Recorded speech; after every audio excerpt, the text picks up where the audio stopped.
Colts. Make sure you follow my guys at the Anvil, best sports talk podcast going on with Colts right now. Tune in.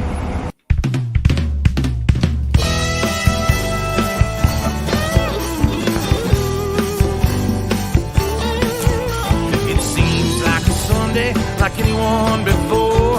That's what you think. So you open up the door, you feel the buzz, you can hear the people singing battle cries. Lucas Oil Stadium's about to come alive.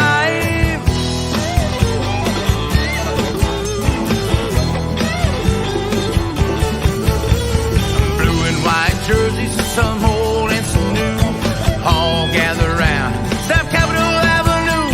They come for the tailgate, some drive and some buy. Colts fans show up with fire in their eyes, yelling, "Go Hosts, go Big Blue!" We're in the stands, the tried and true, here to watch this football sensation. Come on, let's go, Colts Nation, the Colts Nation. We take this very serious, it is not a joke. We're back, all the players, we're back in it, coach. We scream and we root, we raise up our fist to support this team from Indianapolis. Go Hosts, go Big Blue, we're in the stands cheering for you, here to watch this football sensation. Come on, let's go, Colts Nation, the Colts Nation, Colts Nation.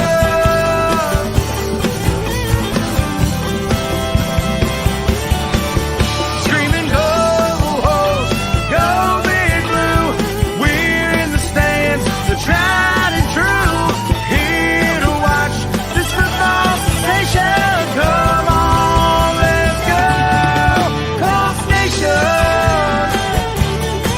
yeah, Colts Nation, that Colts Nation. Come on, let's go, Colts Nation.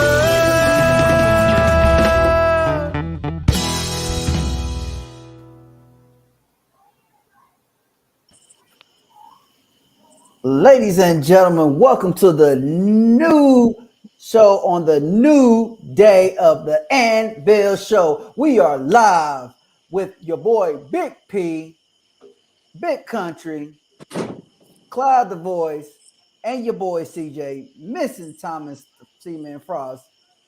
Again, welcome to the Anvil Show. Now, really bang that bitch.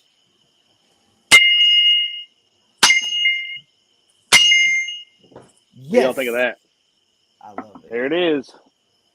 The Colts Nation's Anvil has arrived. Hey, I love it. I love it. I love it. I'm excited. I'm hyped, you know. So All right, I'm high too. so what's up? you say you can't see nothing? All right, I got Country now. He's frozen. No. Oh, he's All not right. frozen on mine. All right, let me pan over there. Let me see what we got. Oh, shit, okay. What'd you hit it with? A pencil? Oh, okay. That's can a dig- chamber. All right. Yeah, see? Bang that bitch. I'm digging it. I'm digging it. Man, I apologize. You have no idea how ridiculous this is. My logistics here are not worthy of who I am as a podcaster. So I apologize. I don't have none of my the keys to come. Hey, don't feel bad, Claude, because my house is getting majorly renovated right now, and I can't get to my computer. Oh, okay. And my house is also 80 degrees inside. Okay. Well, yep. I'll just relax then. Yeah, but while we have your attention, let's get into the show. Please like, subscribe, follow on Facebook, Instagram, Twitter, YouTube, of course. Thank you for all your support. Keep pressing our numbers up. We're almost at 4,000 followers on Facebook. We'd love to see more numbers on YouTube. But we patient, and the season is already in gear. But this week is the tailgate. Unfortunately, I won't be a part of it, but the rest of the Anvil will be there. But this is the tailgate. Come out, have a blast. I'm sure Country will push one more time what's going to be on the menu at the end of the show. But without further ado, let's talk about what happened on Sunday in Jacksonville. You mean what didn't happen? Okay, well, that too. What didn't happen in Jacksonville. And I'll say, being that I was there firsthand, Wait a minute. Read this comment, Clyde. Nice intro song. No. I mean, what is it? Yeah, we've been having that intro song for a while. Nope, I know, but we're getting love for it now. All right, well, thank you for whoever it is, Facebook user with no name. I will say this. All right, going back to the game, sticking on that. I don't know what it is, right? It's my first time being in Jacksonville, but I'm telling you, after I got off the pre-game show with Pat, and people started kind of like going to the stadium, and you seen the players warming up and all that, like it was really a dark cloud over the stadium. You know, it rained, there was some intermittent rain, but it was literally a dark cloud over the stadium. And I can't make this shit up, right? And from that moment forward, I did not have a good feeling. And I was like, I don't know what it is about this place, TIAA Bank Field. I have no idea what it is about that place, but that is not the same Colts team that we've seen multiple times during training camp. That's not the same Colts team that played in Houston. I don't know who that Colts team was. Sure, we were missing some people. Michael Pittman and Darius Leonard are huge key factors to that team. But I'm not going to put that on two players, right? Like the whole team just didn't have it, bro. And that was not okay. From top to bottom, man. Jesus Christ, man. That was rough, bro. It was rough. And I'm sitting there thinking, and again, we're not going to play into, oh, it's the Jags. I'm sure there's so many memes, so many jokes about, oh, you guys have to think about the Jags. That's still a professional football team. We already discussed that last week. So I'm not even going there with it. But what I will say is, and we're going to break down little pieces of it before we get into Kansas City. You know what I want to see? And I mean this in the most deepest fan-rooted way. I want to see somebody after the game, like, not give a shit about, you know, what people going to say for them expressing themselves. But I want to see some passion. Y'all remember the Tim Tebow speech when he lost in college? And he was so pissed. He was like, I don't care how bad I play. I will never play as bad as I play like that. You'll never see that out of me. You'll never see that side of me again. I promise to be better, this, that, and the other. Like, he gave those Florida Gators fans, like, look, I know I was shit today, but you'll never see that again. When I look at my leaders, I don't want to hear, like, what happened in the game. I don't care. We lost, and we lost bad. But what I do want to hear is that passion. Like, that is not who we are, period. I want somebody to be mad. I want somebody to curse. You know, I want them to be a little bit of a, what was that coach? Like, we let him off the hook. Who was that? Denny Green? Give me some Denny Green. Like, don't give me, like, the fucking... They are who we thought they are. Yeah, don't... And we let them off the fucking hook. Exactly. Don't give me that fucking, like, you know, the perfect answer. Oh, you know what? We just got to try harder. No, man. Like, no. I don't know. Yeah, we didn't play well, but we're not that far off. I mean, I'm not criticizing, but I am. I don't want to hear that, bro. Like, somebody have a set and come on there and be like, yeah, we got our ass kicked. Cool. But I promise you, if whatever my position is, if I'm the running back, the wide receiver, the quarterback, hell, special teams, I don't give a shit. Whoever they damn interview, you will never see that out of me again. Period. My thing, that's what I want to hear. One thing that really sticks in my claw, the show after the tie in Houston. My comment was, hey, that's all right. We tied. My guys didn't give up. My guys stayed in there. They fought back from a deficit. They brought it all the way back to a tie. They kept fighting. That's what I want my team to do. Never stop swinging. Well, in the Jacksonville game, when the bell rang, they never threw a punch.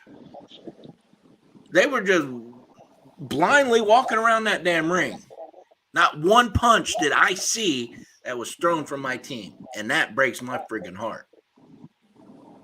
But they did in the fourth quarter. I don't think they gave up. What I think happened is they just became one with the loss. Like if at the game, of course, you guys don't see this because it's during like when they're on breaks. But they were high-fiving in the huddles, and they were still like the defensive players were like dancing when they played certain music. And I'm sitting there looking. I had really nice seats. I'm sitting there looking like, bro, we down 24-0. What the fuck is this? Like, I don't want you to sulk. I don't want you to out. But in the fourth quarter, we had two red zone attempts, 2 different drives, still 0 points. Play calling got goofy. Like Matt Ryan said in his own shit, he got to get rid of the ball faster because he held on to it, got sacked a couple times. Yeah, but I'm just like, I told the people that are around me because of course they're ridiculing the hell out of me. But I'm saying, like, unless you're a Colts fan, you understand that this is the way shit normally is. Like, we are the cardiac Colts. Been that way since Jim Harbaugh days. Look at last week and 2 weeks ago in Houston, right? We were down 17-3, went to the fourth quarter, tied up, take the overtime. So in my depths, I'm still like, this ain't over. It's 24-0, but the Colts gonna do Colts shit, and just didn't do Colts shit. so then there's that. But I could tell that you're clearly upset, Carvey. I just wanted to get that out from but I still got some other intangibles. But yeah, let's go around the room, man. So to not make it a typical fan bitch session, what do you want to tackle from the game, Carvey? You know what? I'm gonna go ahead and let Pat go first before me. Okay. Because what he's going to talk about, I'm gonna piggyback off of. We intertwine with each other. So say less. Patrick. We're gonna dive right into the trenches, boys, because y'all have been hearing me say it for years. This game is won and lost in the trenches at all times. Our offensive line is not blocking. Matt Ryan is getting pressured left and right. He's getting hit left and right. He's getting sacked left and right. And I'm talking the entire line is stinking right now offensively. Is stinking. For the money that we've paid, I say we like it's coming out of my pocket, but the money that the offensive line is getting paid, we should not be this bad. Going into the season, we were a top 5 offensive line. And right now, PFF has us at 17. That's embarrassing. Matt Ryan came to this team, agreed to come to this team because he's seen what kind of talent we had on that line. Hey, I can extend this career. Them big old boys, they're going to protect my ass. Yeah, they ain't done it yet. Jonathan Taylor. All the yards Jonathan Taylor's getting is 100% on him. The line is not creating holes. You cannot have that. You cannot have your quarterback under duress the entire game. You cannot have your running back beating himself to death trying to get yardage because you're not creating holes. Mm-hmm. These guys are not doing their job. Yeah. Something's got to get a fire in their ass. I'm not saying they're horrible. And I still believe in this line. I still think they can be a top 5 line. But what's going on right now, I have no idea. But something's got to light a fire in their ass to get them playing the way they're supposed to. Either be Chris Ballard out there shaking face masks, screaming at him, or Quentin Nelson. Back when we was in middle school and you joking around, that coach come up and grab that finger, you son of a, get your ass going. And get them boys fired up. Something's got to friggin' happen because we cannot continue the entire season like this. Can't do it. Well, there's a lot of experiments on the squad. Carvey, you jump in there and talk about there's a lot of experiments, man. Left tackle's an experiment, right guard's an experiment. Right? I don't care. Yeah, you're still a professional. You're still at this level because you have the talent to be here. I agree. Your talent is the whole- not coming out because you're not putting forth the best effort you can. I don't believe so. See, If you say that, I'm sorry, Carve, and then you got it. You I'm good. sorry. If you're saying that, it's like you saying that all 700 plus members of the NFL are Pro Bowlers, which is not true, man. That's why, like, we really are putting people in there as experiments, right? And this is humble pie right here. But I'm gonna shut up. Go ahead, Carve. Okay, so I'm gonna talk about running backs, but you said it's experiment, but my thing is that as you can see, because I know I'm gonna invade your little area of wide receivers for a second, but as you can see that our experiment with wide receivers is not really developing how we expect it to be, and right now that's gonna be a problem, but because none of the wide receivers really develop anything.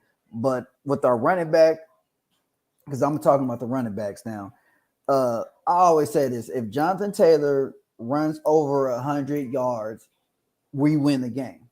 I kid you not. Are we tied? Are we tied? Bang that bitch. But this game, he only nine attempts. Nine attempts, 54 yards. 9 attempts, 54 yards. Ashton Doolin tried one time, 3 yards. Naeem Hines, one time, 0 yards. Jackson, 2 times, -3. When do we realize, like, hey, offensive line need to step it up? When like Pat said, they're not doing their job. We used to have the number 1 offensive line last year. And now we're not the top 10. And then don't let me get started on the coach calling Frank, because I'm because of him. I got gray hair because of him. Yeah. Tony Lee, we will give you the respect you guys deserve, but you got to let us get this off our chest first. Yeah, I'll definitely talk to that. Country, what's your thoughts, man? Please jump in there. I can see it in your face. Uh-oh. We can't hear you. Do you want to take over with wide receiver first before we go into defense? Because that's what I'm covering. Oh, that's right. Okay. All right. So wideouts. You're right. Let's stay on the offensive side of the ball. So wideout. A lot of people came out immediately and talked about Mike didn't get enough attempts, and we didn't do this and we didn't do that. And though I can't see everything that happens, being at the game is much different than watching on TV. Sometimes you have a better viewpoint watching on TV than you do actually at the game. But what I did see, especially when they were on my side of the field, is let's not call it separation. Let's not call it winning off the line or nothing like that. But quarterback has to have confidence in where he's putting the ball. And so I'll say this: Matt Ryan threw some very ugly passes at times, but also I don't feel like our receivers were in the right spaces, right? And a lot of times, whether that's a slip, whether that's just a miscue or whatever. And so ultimately, you're watching him wait for a reason. For a guy that traditionally has a quick release, if he's waiting, what is that telling you? I mean, Receivers aren't getting open. And we usually make it as simple as they're not getting open, but that's not necessarily it. They're not in the right spot for what the defense is calling, right? I got stats for you if you need it. And those things are all the little intangible things that of course, as fans, we just like Mike made a great catch. Like it wasn't even a back shoulder. It was like I don't know. It was a weird placement of the ball, but he still made a hell of an adjustment and made the catch. So when you see a guy that's showing like, hey, I can catch the ball this year and I'm really solid with my hands, you want to see him get plenty of touches.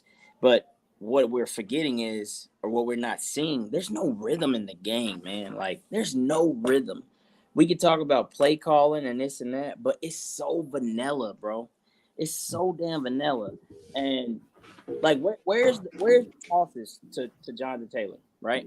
Like where is a toss 28 sweep or a toss 29 sweep? Where is that? Why are we coming out in a traditional look just to give him the ball right up the gut and he gets 1 or 2 yards? Like there is no, I'm telling you, man, like some of the shit that we're doing, I'm like, bro, what is this shit? Right? And when Country gets into defense, I'm definitely gonna talk about something that happened at least 5 times in the game that drove me nuts. And as a defensive player, maybe you guys will keep me on the straight and narrow. But to close out the wide receivers, it's more than just get Mike the ball.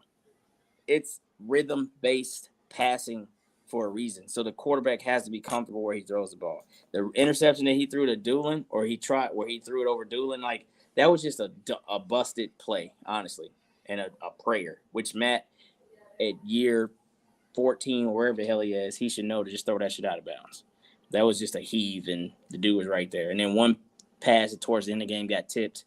That became an interception, but one time he threw it right to a guy. But that's what I was talking about, like trusting a receiver to be somewhere, and they're not quite there, right? And we're still in the red zone. We still have no idea what our red zone identity is because the play call in the red zone makes no sense. Yeah. No sense.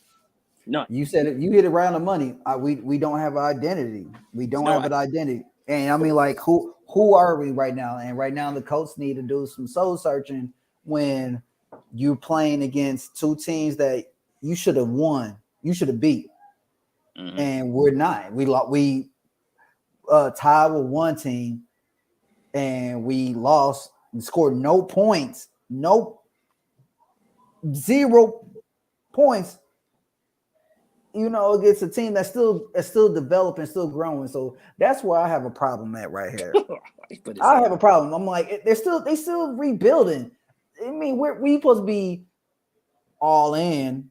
We supposed to be got these guys, and these teams are still developing, still rebuilding, and we can't beat them.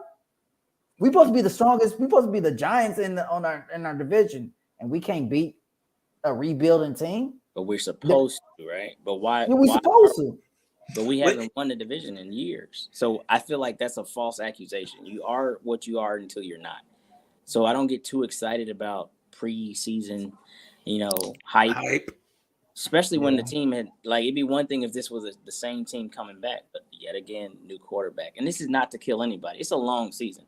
I told the Jag fans that too. It was no shade. Sure, it came from a little bit of the passionate side, but I was like, we lose down here every year, and it's starting to become habit. And I get it. Every year, you guys are going to get excited. I was like, but you'll come up to Indy, and we'll probably beat y'all by double digits. That's just the way the shit goes. Like, y'all come up to Indy in 3 weeks, and we'll probably fucking beat the shit out of y'all. But every time we come down here, for whatever reason, we just don't know how to play football. It's like Tom Brady and the Miami Dolphins. That's like his weakness, you know. Look at that. He's like, all right, let's jump into defense, man. Because I got something to say, and then we'll go back to Tony's and give the Jag approach. Oh, God, I just need to. I should have brought some liquor. Maybe I got something. Go ahead. Well, go ahead. Well, here, I'll drink something for you. How's that? So here's my thing. I'll start off with this where we really dig deep into the defense. So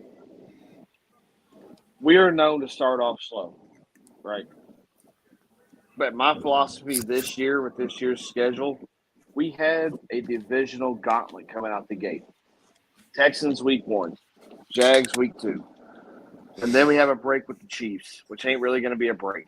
That's going to be a dogfight at home. And then turn around and play Tennessee. And turn around and play Tennessee again. So it's just, again. And then Jacksonville again. So it's a gauntlet of divisional teams. This year, the way the schedule, they put us on the schedule, we cannot afford to be slow. And that just involves the team being fired on cylinders. So following up with that is starting with the defensive line. The defensive line's main mission is put pressure on a quarterback, especially a mobile quarterback as good as Sunshine is, right? Did we do that? Absolutely not. I mean, he had time all day to throw. He could decide whether he wanted to run or not. He could decide if he wanted to go grocery shopping or not. I mean, the fuck. I mean, the defensive line, I don't want to say they were lazy, but the defense as a whole was lazy. Not lazy as in last year, but lazy as in just blown assignments. I mean, we'll dig into that here in a second too. But like start with the defensive line again. It's just, man, it's just they could not get pressure on the ball. It was embarrassing. It was embarrassing to see pretty much an all-pro defensive line get embarrassed. You know, they're professionals. We cannot reiterate that enough on this show. Each team, no matter how bad they are record-wise every year, they are professional football players. But to have all pros, you know, Yannick, Queedy, Buckner, Grove, all just get embarrassed up front is sad. It is very sad. And then going to the linebackers, blown assignments. They were not pursuing the ball. I mean, in past games, you've seen so many blue jerseys go to that outside and just pursue that ball. You know, there would be a ton of blue jerseys outside of the opponent's jerseys, right? That's what you would see, pursuit to the ball. There was no pursuit to the ball. There was no hunger for the ball. Same thing with the defensive backs. There was just no hunger. Now, they were lazy from what I could tell. My Sunday ticket was out, so I didn't get to watch physically. I listened for a little bit, watched a little bit with Pat on FaceTime, but what I've seen is just laziness, blown assignments. I mean, stuff that you wouldn't think like a Kenny Moore or Stephon Gilmore would do. Like, you know, blown coverages. I mean, there's holes everywhere. I mean, you would think we'd be doing that cover 2 shit again. Looked desperate, bro. It looked desperate. It looked terrible. And then the flags started coming in. All the flags. Oh my God. Flag here, flag there, defensive and offensive sides of the ball. It's like, what are you all doing? Like, my wife kind of thinks it's funny, but it's just the passion of football in me. It's like, y'all so big-headed in the NFL to not fucking watch the football,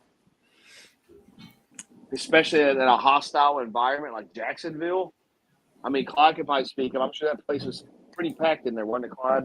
So I'm sure it was packed though. Like, it was loud because it's an open air stadium, and I mean, noise is just going crescendo. But it was holes everywhere. I mean, yeah. It was. I mean, it was just stupid. I mean, yeah, there was gaps and coverages and there's no hustle. There was but they looked like they played hard, and I'm sure they did play hard. But it was just like their mind wasn't there. That's what it seemed like, and their heart wasn't there. Like they're just at the road. We better look busy or some shit. Like they were just all over the place. And then one thing I can say about the defensive line and getting to Trevor Lawrence is they stayed in not a hurry up offense, but a 3-step drop for Lawrence pretty quick for most of the game. You know, so he would get the ball and it was out within seconds. But it doesn't explain why they got the yards they did in the running game. It doesn't explain why our linebackers wasn't keeping up with the receivers because everything was going so fast. They weren't throwing deep balls. They were dinking and dunking us all freaking game. Well, we're still playing very much a soft zone, right? And by playing a soft zone, you're passing off people and you're missing badly when you do it. Like, people are completely lost. And I mean, I can't remember exactly what the quote was from Gus Bradley, but he basically said, you know, we're easing them into the schemes. So we're doing softer schemes. Like, bro, fuck that shit. They're fucking professionals. Either you make it or you don't. Yeah. Like this team, we have aggressive players. We have aggressive playmakers. I mean, Bobby is an aggressive linebacker. Kenny Moore's obviously an aggressive nickel corner. Stephon is clearly an aggressive corner too. I mean, we have all these aggressive players. Let them be aggressive. But it's just like, what the fuck? Like, why? Kenny's not Let right. the dogs off the chain. That's all I'm saying. Like I don't know. I don't know if I don't want to always go to injury or whatever. But Kenny's not right now. He's a step slow everywhere. He looks lost. He's not his usual self, jumping passes or like. Of course, you know he's been accustomed to blitzing off the corner. I've yet to see one of those since the year started. But one thing that's pissing me off, bro, at least 5, maybe even 6 times. Like, we got beat on the naked bootleg where oh my God, right out and just dumped it off and got whatever. But this is my thing. Like, and maybe I just don't know shit about defensive line, so I'm maybe talking like I'm an idiot. But call me selfish or call me out the scheme, it doesn't matter.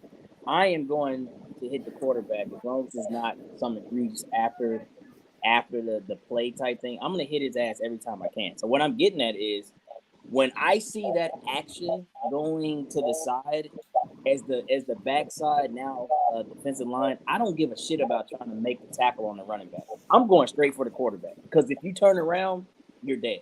Period. But if you turn around and I hit you, you know that I'm there. Either way.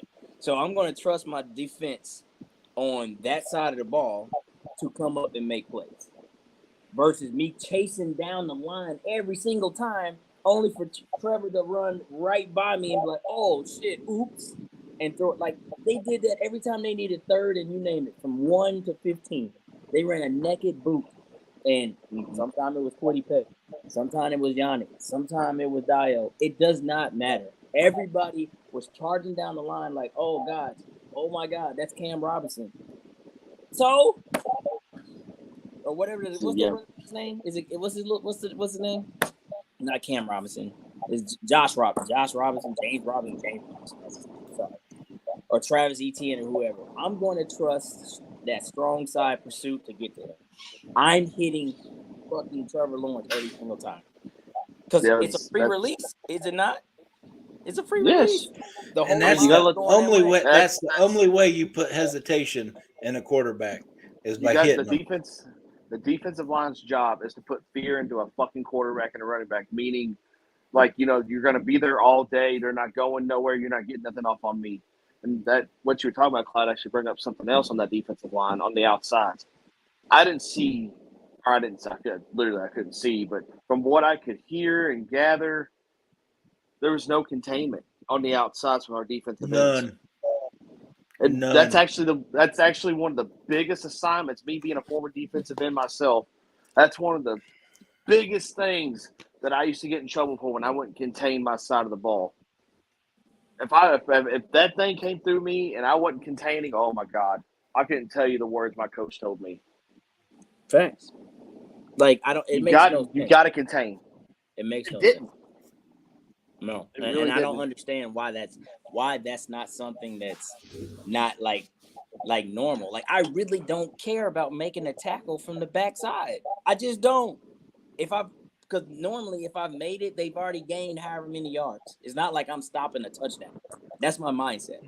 So if you're trusting your ability as a quarterback to basically disrespect me by turning your back to me and then rolling right into me, good luck.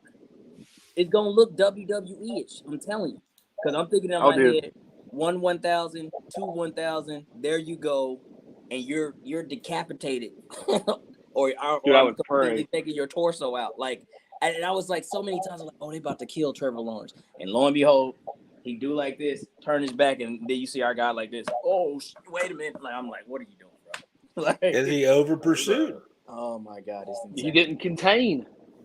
Going straight. Anyway, so that was my. I would always pray it'd be a bootleg to me. I would pray.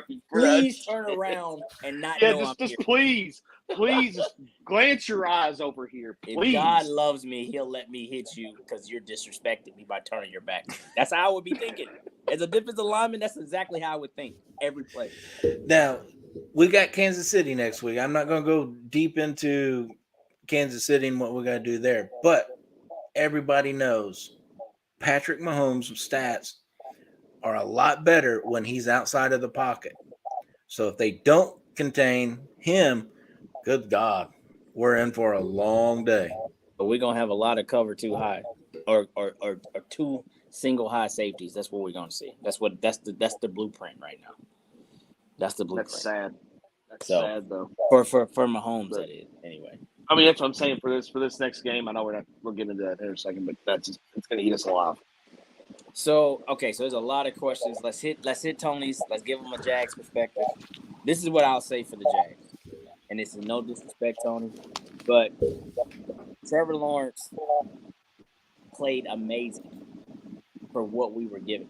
25-30, 200-something yards. That's great. Couple TDs. Not going to discredit that.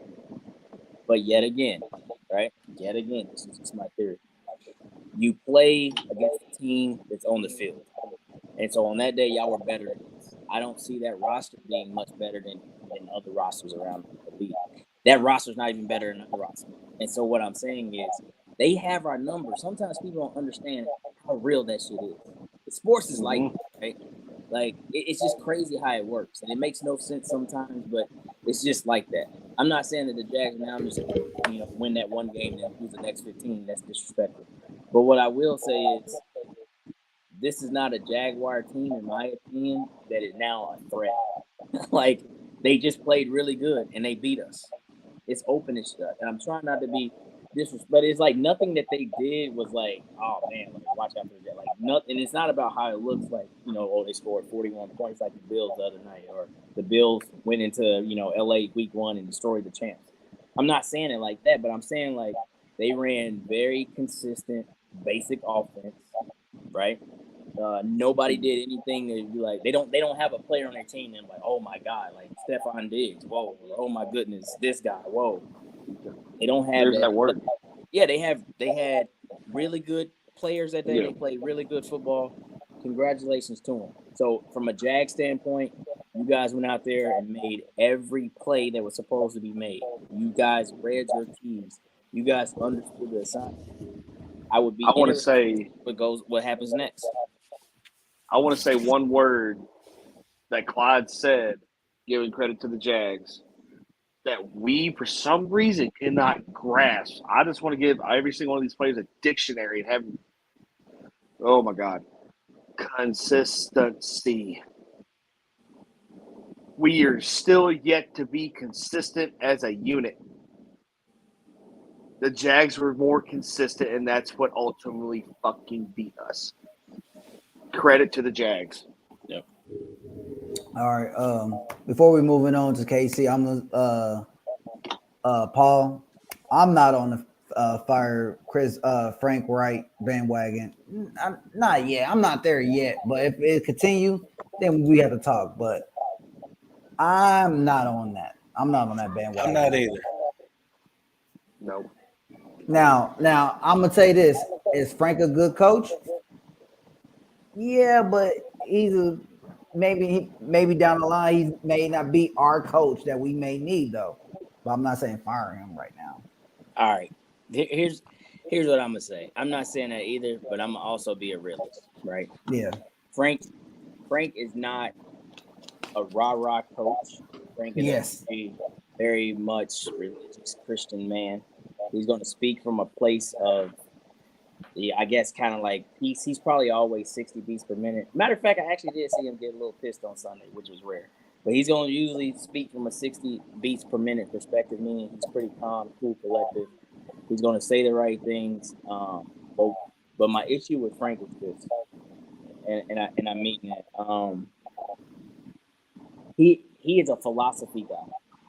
So it's like, this is what's going to work, even when it's not working, right? Like, and I feel like that's going to be his hurdle. And this is his first head coaching opportunity. So if we were to let him go, and I'm not wishing that upon him, hopefully he would learn from that. But he has not adapted his style now going to his 5th year here. He is very much, this is how it's going to work, and we're going to see it, right? And that's the part that's hard. Like, you talk about what the halftime adjustment look like. What do they ever look like? Like, I'm gonna just be realistic. Like, I don't know how his plays are scripted, but we don't come out and see a drastic change all of a sudden. We see the same shit. You know what I'm saying? And to go back to what Pat said before, I don't see him that involved in the defense part of the game because he's an offensive-minded coach. So I think he really relies on Gus Bradley, or you want to go Eberflus for him. And it's kind of like, well, I don't understand what's going on. Yet you do this now. Say this, and I'm not saying look here, but Nick Sirianni is going to do pretty great so far with the Eagles, which was underneath the tutelage of Frank here in Indy. So maybe he has to step away from the playbook like we always talk about. Let Marcus have the playbook and trust it. But I feel like he's a control guy too. I feel like he's a very controlled guy. Like, I want this. That's how he was for Carson. That's how we got Carson. And seemingly, even with Matt Ryan, it's like I would love to be like, Matt Ryan, if we could ask him, are these the plays that you like? Are these the sets that you like? Matt Ryan played in an open ass offense, and if you remember in Atlanta, there were receivers everywhere. How many times you guys seen 4 wide, 5 wide since he's been here with us? I ain't seen not a single one. No. I seen many of that, especially the days of Julio and Roddy White and the shit they had. Old boy, what was the tight end? The Hall of Famer, Anthony Gonzalez. Yeah, Gonzalez. Gonzalez. Dude, they had receivers running around everywhere. How many times you seen Hard to defend against that, isn't it? facts? How many times you seen 4 wide, 5 wide? Just asking. I mean, I'm not being a person that's going after people's jobs, but you have to be able to adapt, and we're not adapting. That's tired. My opinion about Frank, piggybacking off that a little bit, everything that Clyde said was spot on, in my opinion. The other thing I want to add to that is with Frank, not only is he a very philosophic person, but he's also a very analytic person. Mm-hmm. We talked about this. We talked about this last week a little bit. We touched on it. He's very analytic. He doesn't coach from a coach's aspect. And what I mean by that is he doesn't follow his gut and doesn't really follow what his players are asking He follows him. I mean, stats. He follows numbers. And in football, numbers ain't always what you need to go by. Analytics is great in certain situations. Yes, I agree. It's one of the greatest things to ever come out of the league in their studies. But in the end, football is a gut sport. It takes gut. It takes your gut. You got to feel it out. It takes gut to play the game. It takes gut to coach the game. And that's where I think Frank falls short. Frank falls short because I think he was known to be that aggressive coach. But when he started becoming more of a numbers guy throughout his older years, he's aggressive, but he's more analytically aggressive, if that makes sense. Mm-hmm. So the analytics say this. So the analytics say this. So we're really going to pressure this analytics thing. We're going to go with this play. And that's why, he doesn't let his other coaches, I believe, he don't let his other coaches like Marcus Brady call the plays because they don't know and understand the analytics like he does. I put that in air quotations because, he thinks he's probably, good at his analytics, but clearly it's not working. Coach's intuition is huge in football. For anyone who's played the sport, it's huge. They got to fill out a situation and think what they think the defense is going to bite on. And a lot of the time they do. But analytics isn't everything. And I think that's where Frank Reich falls short. He leans too heavy on analytics. He doesn't give his coach's intuition a chance. Because he's too I think he's too emotionally not involved. Let me know what you guys think about this perspective. Frank makes a game plan, and he does it with Marcus Brady, Gus Bradley, and all the other coordinators. And he sticks to it. He doesn't veer from that game plan like what you were just talking about, Country. Mm-hmm. Do you guys see that? Yeah. Absolutely. I mean, that's what I'm saying, though. Like, and then if he does veer from it, he leans on the analytics, which isn't a lot of the time what you want to do. And I'll say this too, like before we close out, because there's 2 parts I want to close out with. But sticking with where we are right here, and it's not to criticize, but I would say like some of these plays are just too cute for me. Like, give me single back Jonathan Taylor where we're going double tight, and technically there's 7 men on the line at that point. Read Adam's comment, Clyde. I agree. See? That's what I'm talking about. That's exactly what I'm talking about. Like, they're not going to expect a surprise play at the goal line. That's what I mean. So what I'm saying is, if we're in the red zone at the 5, give me single back Jonathan Taylor, 2 tight ends, and a throw a receiver out there. Hell, if at that point you want to play action because Jonathan Taylor been killing them, now you leaking out Mo Alley Cox at 6'5" and whoever else is the other tight end, and you pick whatever size you want him to be. But don't come out in a fucking pistol with 5. You got five linemen now, and they're blitzing and pinching people down in whatever lanes are there or no lanes because you don't have enough in the block. Like, this shit is not making sense. We're getting too cute. We don't have a mobile quarterback to be able to make quick decisions. Like, you can go and still fear that same pistol look with Lamar Jackson because it's Lamar damn Jackson. He's gonna make somebody miss. Matt Ryan ain't making nobody miss. You know, Josh Allen gonna make somebody miss on that read if he don't give, or he's strong enough to hell even shake that first guy off because he's Josh Allen. Why are we running that? Like, just be consistent. I don't want that. Give me single back Jonathan Taylor, bro. Like, just let him be Jonathan Taylor. Stop doing craziness. I don't know. Now, let me not get too caught. But I will say this, right? And this is for all the naysayers. Karma is a bitch. I'm going to tell you why. And it's not about look what Carson Wentz is doing and this and that, but we had somebody to blame last year. At least that man went down there and got 11 points. We come back in week 2 and get blanked, get embarrassed. Worse than we got embarrassed last year. Last week or 2 weeks ago, get the kicker out of here. It's his fault. We didn't get an attempt at a kick this past week. What I'm trying to say is, as fans, let's do a better job of stop finding places to put things. Let's just stop doing it. You win and you lose as a team. Absolutely. Nobody rarely, I'm going to say this loosely, but people rarely say, man, we only won that game because, no. You say, hell yeah, that was a coach win, or whatever your team is. You rarely do things like that. You know what I'm saying? So why when we lose, it's always this the person to blame. Let's get Carson Wentz the hell out of here. Well, Matt Ryan went down there and threw 3 interceptions and fumble once. We calling for his head too? I've seen a few people. A lot of people are. I was gonna say a lot of people are. No. But what I mean by that, are we truly calling for his head? No. We're not.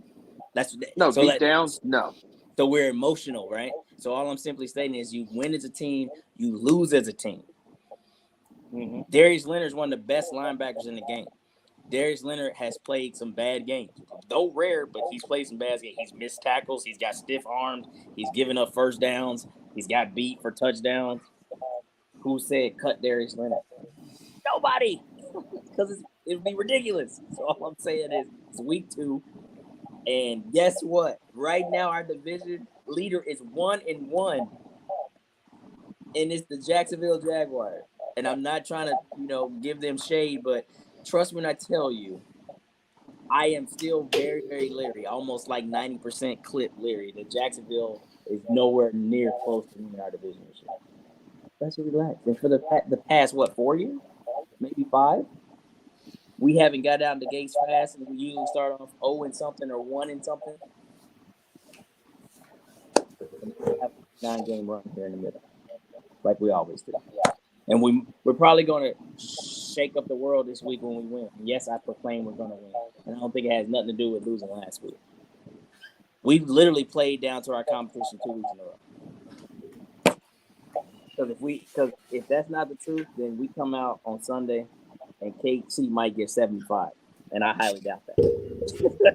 It might be 75-0 or not. I really believe that we played down to our competition and their divisional games, and that always looks different. It always looks different. We took the Super Bowl champs. We didn't know that, but we took the Super Bowl champs last year to one drive. We could have won that. We were beating the Bucs that was a much better team than us. We ended up losing that. So when it's time to play the teams that we need to play, for whatever reason, we up for those games. But Jacksonville, probably going to be flat. That's how it is, bro. Moving on. Change it. Bang it. I had to get that out. Look, not all caps. Absolutely all caps. When did Brian Buffer get in here? Are we ready? That's a good question. Are we going to be ready? What does ready look like though, Pat? That's the question right now. I guess I can start that off if that's all right. Yeah, absolutely. Will we be ready on KC and Sunday? I believe we will. I'm saying it's probably going to be a nail biter because we are the Cardiac Colts after all. It's going to be a dogfight. But will we be ready? I think we will be ready. I think with it being our first home game, as long as the Colts faithful stay faithful and bring our juice like we always do, and to give these Colts players the respect and the motivation that they need to play well. As long as they know we have their back at home during this big game, during this big team who's potentially going to the Super Bowl again, I think we can do it. Breaking it down, defense, just like the defensive line has to do the way what it's designed to do. The middle of the defensive line has to get penetration on Patrick Mahomes. The outside has to contain when it needs to contain. The linebackers need to pursue the ball and do coverages in the middle of the field because he will dump passes right now because he has no one deep to really go to. I mean, he has who? I mean, Kelsey can go deep from time to time, but a lot of his passes Schuster can go deep. Schuster can go deep from time to time. So, I mean, a lot of them are going to be dump passes short in the middle of the field. So, the linebackers need to be ready, which I think they will be. Hopefully, we'll see Darius. We don't know. It's the middle of the week. Still plenty of time till Sunday, so hopefully. But don't count on it. Defensive backs. Really need to put pressure on these receivers. Let them know whose house they're in. Play up front. Play clean, but play violent. Let them know they're here to play. Let them know you're not going to get the ball out of their hands. Offensively, execution. Offensive side of the ball has to execute plays. Jonathan Taylor has to get off when he runs the ball. Matt Ryan has to have good protection while throwing the ball. Receivers have to catch the ball. I mean, it's simple stuff. But, I mean, if you stay consistent with these things, we can beat Kansas City at home next week. Just my opinion. You want to jump in, Carver? I know you got to get going. All right. Yeah. So sorry, fellas. I do want to stay on, but I got to finish some homework assignments that it takes while I'm writing the essay. But do I think that we are ready? I'm 50-50. I mean, yes, I believe that we can come out, but then again, we're going against Pat Mahomes, and we already know what things he can do. Now, but I think that after that embarrassment that we took last week against Jacksonville, I think somebody woke up a sleeping giant. I believe God, I hope so. I think they woke up a sleeping giant. I think that the fellas, they are very emotional. They are embarrassed. Buckner was embarrassed. Everybody was embarrassed in general. And Matt Ryan ain't going out like that. So I'm just gonna say this, if my prediction is right, if I am right, the Colts are about to do something marvelous. I'm not trying to be a homer, but I'm just saying it's our first home game. We just got embarrassed real bad last week. We're not gonna lose 2 games in a row like that. So we haven't had good first half of football in the first 2 games. So are we ready? That's based on like we have not moved the ball consistently in the first half of the very first 2 games of the season. Confidence in the offense is more so confidence, as we talked about before. None of this shit makes sense, right? And we go for 4th down, and we don't get it. And it's like when we don't get it, momentum shot. So I appreciate Frank trusting in the guys, but sometimes just kick the damn 3, bro. To me, I think that at least keeps the momentum. We score points early on, yes. You know what I'm saying? So maybe we don't get too aggressive with that. Here's what I also got to say on defense. Can I please just see Isaiah play snaps? Rodgers, yeah. Can I see him play some snaps on defense? I mean, I'm not trying to be critical, but I really don't understand why he lost out to Faxon. I really don't. Yeah, and that's just me. So can we see him? Also on defense, it's very vanilla too. So he likes 3 safeties. He likes to, move the safeties around and maybe creative. I have yet to see 3. It's literally just kind of in spots and the ball is going right over their heads or putting it right on the outside of them, and you're leaving one man on the island to make a tackle. It's a lot of things that are not adding up. And I feel what you're saying, Sean. Like we definitely tend to step up in the games that seemingly we should get beat. But I feel like we'll come to play. But it's got to be a mindset, right? Like Kansas City's not going to give a damn that we lost our Well, Kansas City doesn't care that we don't have a win, is what I'm saying. So they're not going to give us a win. Oh, well, the coach should be this. Let's go in there and drop it. No, they're going to come out to beat our asses. But we got to have some. We got to have some pride, bro. And the pride can't just look like, yeah, we're giving our all. The pride's got to be like, I need a player to lose his damn mind. Literally snap the fuck off. I need Kinda like Justin Taylor Evans to come back did. to the bench and be like, God damn it, move, block, do something. I need somebody to do something. I need to see some action. Chill. Get into a little, what they call it, a little tussle between each other. Like pointing, like show me that we are locked in on the game, and your minds are not everywhere else. I want to see that. Then I Hey, can. if Ballard's listening, I will happily be that guy on the sideline just to do that.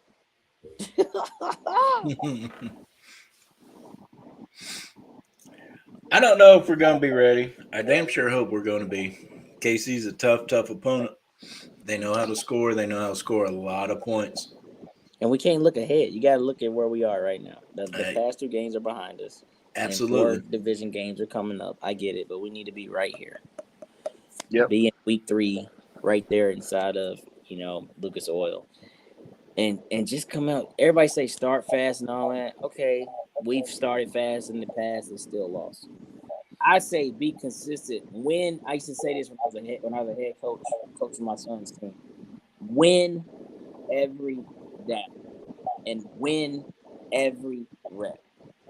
If every individual person does that, you usually have really good outcomes. So I understand what the big picture of the play is, whatever that is, but if I'm a lineman and you're in front of me, kick his ass right now this play. That's it. My whole job is to kick your ass in front of me this play right now.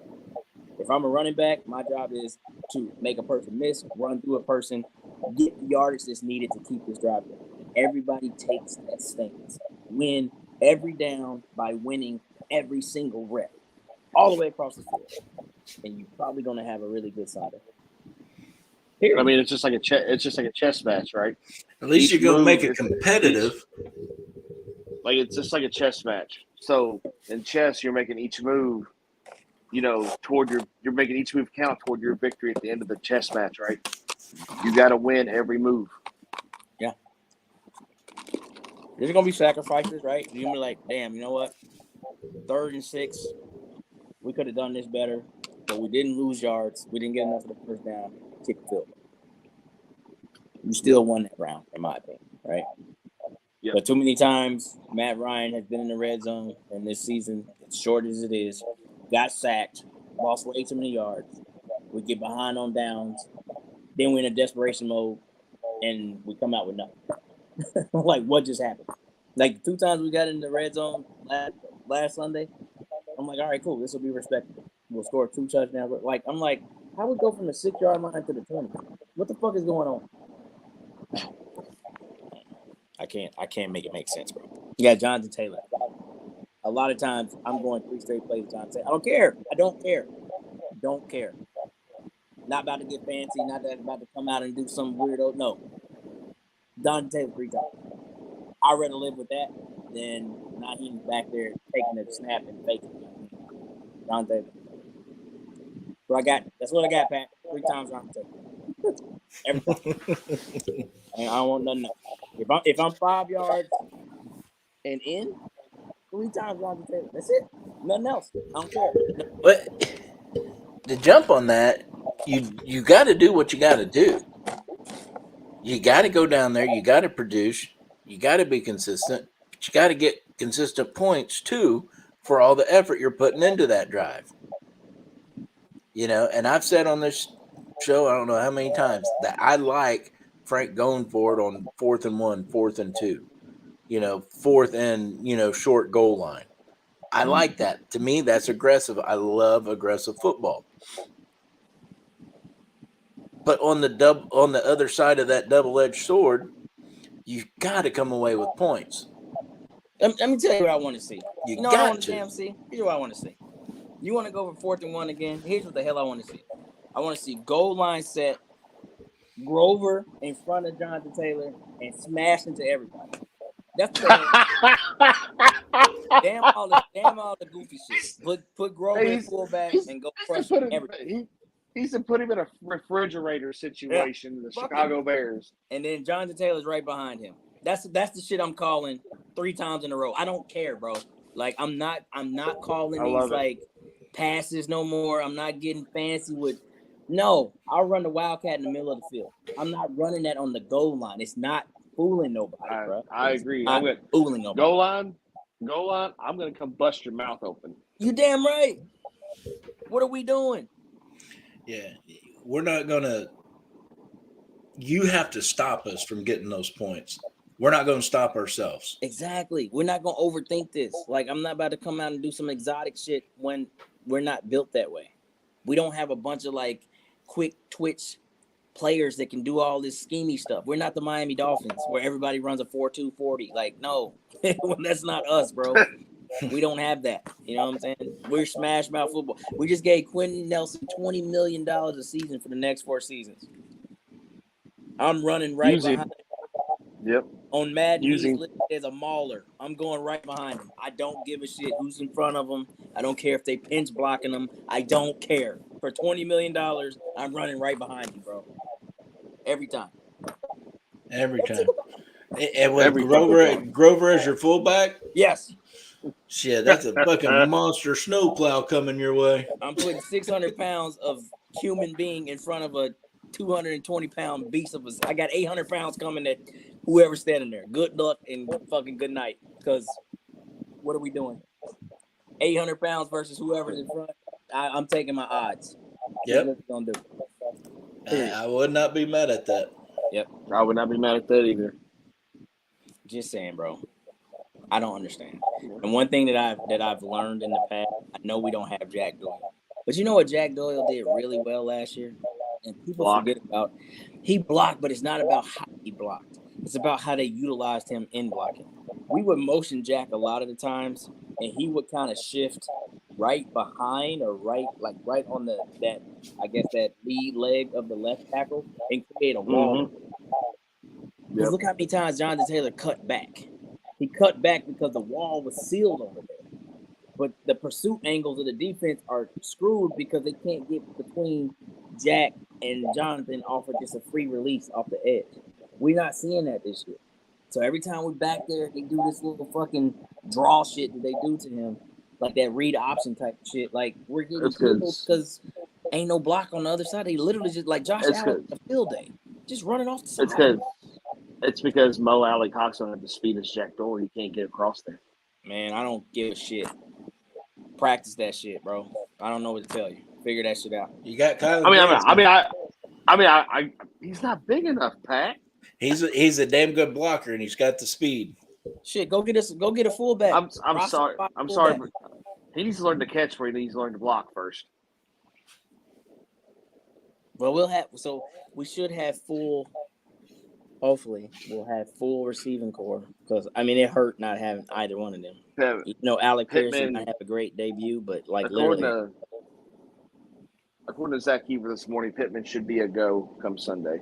Yeah, there's so many double catches too in that game. Like when I say double catch, like they like this, like unsure with the ball. I think Des Patman had like at least one. He dropped one. Doolin had a couple of those. Like, I want sure. Catch the ball, put it away. It's like, man, this is basic stuff. They overthink it, man. Oh my God, bro.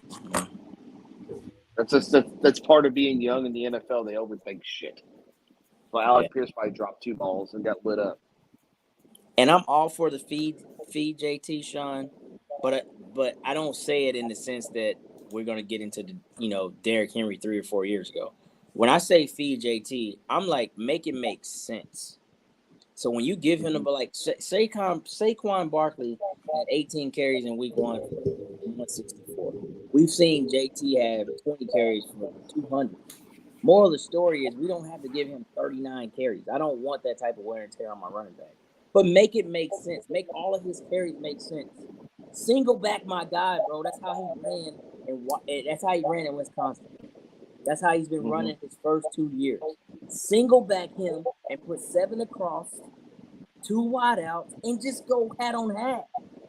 stop doing this goofy shit, man. I don't want to see him standing next to Matt Ryan. You know why? Because Matt Ryan is not a threat back there. He's not. He's not Josh Allen. Okay? Right? He's not Lamar Jackson. He's not Tua. He's not any other. He's not Justin Herbert. He's none of these guys that can give you the look of, oh, if you take Jonathan out, I can beat you with my legs. He can't do it. So don't do that. Just don't do that no more. Single back, my guy. Wisconsin, he got 6,000 yards rushing, 3 years. Guess who was in front of him? Nobody. guess who was standing beside? Nobody. Facts. Gotta listen to the facts, y'all.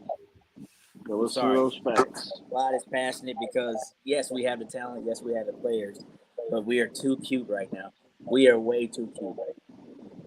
We shopping at the higher end stores and, trying to buy higher end clothes when we are really a hard-nosed team that shops at Marshalls. Yeah. There's nothing wrong with strapping those work boots on, is there? That's what I'm saying, bro. Nothing wrong with it. No. And that's what you'll get here on our show, y'all. We might be, fan oriented, but you know what? We're gonna tell you how it is, and that's how it is. That's what they gotta do. I mean, bandwagon this, bandwagon that. Who cares? Who fucking cares? They need to do what they gotta do. Bring us into final thoughts, country. Go ahead, Pat. Final thoughts. All right, my final thoughts is I'm going to play back on something what you said earlier, country, is that we, the fans, have to show up and we have to show out. We have to let these guys know we still believe in. I've seen several posts about people wanting to show up to the game in black, stand the entire time and not say a word, not clap, not nothing. Just stand there in silence. I see that shit, I'll punch you right in the fucking face. I'm just this saying. is not going to get our guys motivated to win. And like Clyde said, we've got the team to win. We've got the talent. Just because we're down doesn't mean we're out. This is when everybody starts rallying around each other. This is what a team does. So as fans, we got to keep rallying around our team no matter what. That's what For the Shoe means, y'all. For the Shoe means everybody. Go ahead, Clyde. My final thought. It's week 2, right? Week 3. We're am going I into passionate? week 3. Fucking yes, I'm passionate. Am I angry? No. Can they be confused? Absolutely. So if you watch the show for the entire this hour, you might think that I'm enraged, but I'm not. But as a fan, I will say this to other fans, and I'm not going to test your fan loyalty. I think that's the most ridiculous shit ever. But I will say this. When our team doesn't win, we give up on them faster than probably any other fan base. Still bread. Like, in the whole league. Like, we have all the answers. We want everybody fired or traded or cut or you name it. To do what, though? These boys from the spring all the way, hopefully, into early winter will be on this journey this year together. They are way more deep-rooted as a team than we are as individual fans. So if we keep that in mind, right, of what they're trying to get to versus what they're not showing us at the moment, perhaps that keeps us a little bit more calm. So I would just charge all of the fans, win, lose, or whatever. It's not about still remaining rah-rah. Express yourself. Hell yes. But at the same time, remain very realistic in what's going on. They're still storming, norming, forming, all this as a squad. And a lot of these boys are new to the team. A lot of these boys are learning new schemes. And I'm not making excuses, but it's 2 weeks in. Just 2. Let's have this conversation in week 10 if we're 0-9-1. then we can have a different conversation.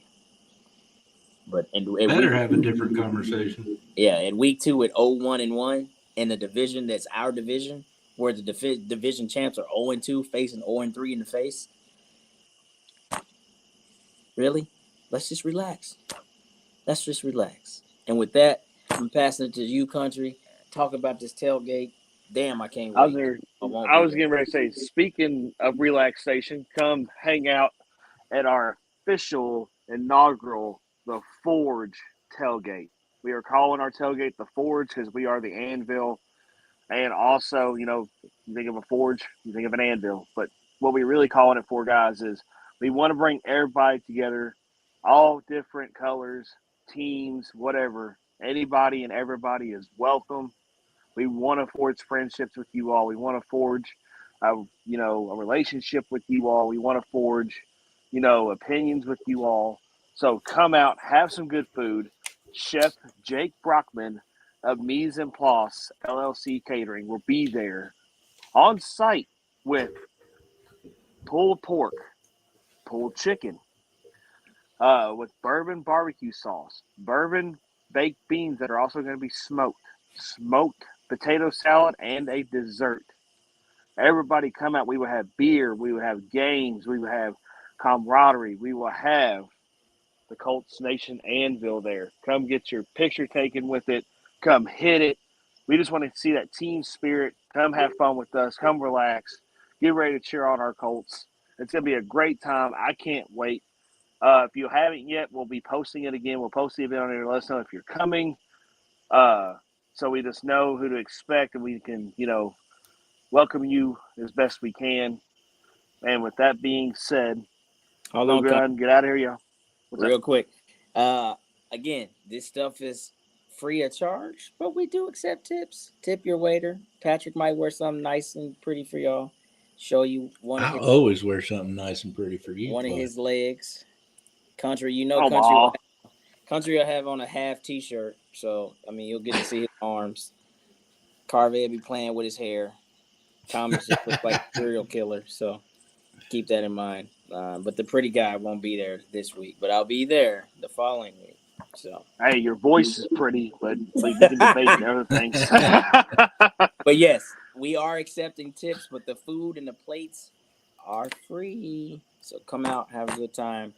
Man, I hate that I'm missing it, but I'll be there in spirit. I'll definitely FaceTime in if we got it. Ask us questions. We're doing interviews, right, Pat? We're going to try. Yeah. We're going to, depending on how the Wi-Fi is out there, we're going to try to stream the entire tailgate. Well, even if you don't do them live, you can always upload them later. If we can't do it live, we'll definitely get plenty of videos and photos. All right. Well, my bad, Country. Close out, big guy. Oh, you're fine. All right. Well, with that being said, y'all have a safe rest of the week. We will see you Sunday at the Forge. Remember, no drinking and driving. Stay blessed. Stay pretty. And remember, go Colts. Go Colts. Colts.